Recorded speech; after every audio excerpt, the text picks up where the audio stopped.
生误区。大家好，我是爱生活又爱健康的草木七姐，欢迎您来到我的健康养生小课堂。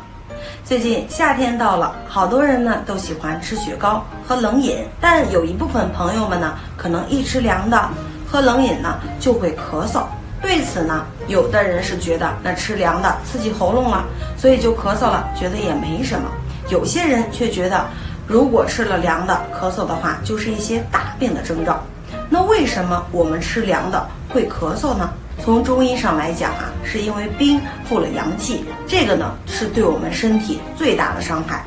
那从西医上角度来讲，那就是因为局部咽部的刺激造成了血管收缩，血流成慢，局部的温度下降，温度下降以后呢，造成了水分的流失，会让我们的嗓子变得特别的干燥，特别的痛，从而就会引起咳嗽的表现。那如果您长期的吃一些凉的、冰的，对我们全身水蒸发的能力也会有所下降，久而久之呢，就会导致阳虚的体质。感冒呢，会有很多人伴随着咳嗽，这些咳嗽造成的原因呢，大部分都是因为吃冷饮所引起的。所以呢，如果想要解决这部分的咳嗽的话，我们一定要切记不能吃凉的，必须呢用温热的药物来止咳。今天七姐给大家推荐2个小妙方。第一个呢，就是花椒蒸梨，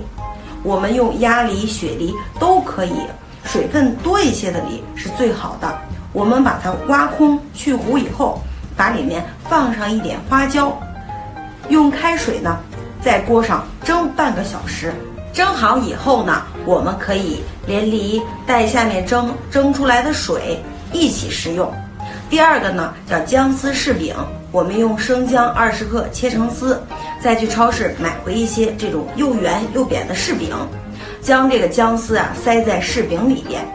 也是同样的方法，上锅蒸个半个小时。蒸好的之后呢，柿饼呢也就软了，不喜欢吃姜丝的可以把姜丝给剔出来，直接吃柿饼也是不错的。姜是温热的食材，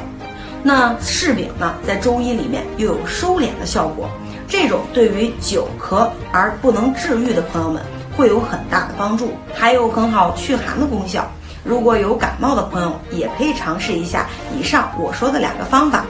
那这就是我今天分享给大家的养生小妙方，喜欢的话点击加关注，有什么问题可以在评论区私信我，留个赞再走吧。我是爱生活又爱健康的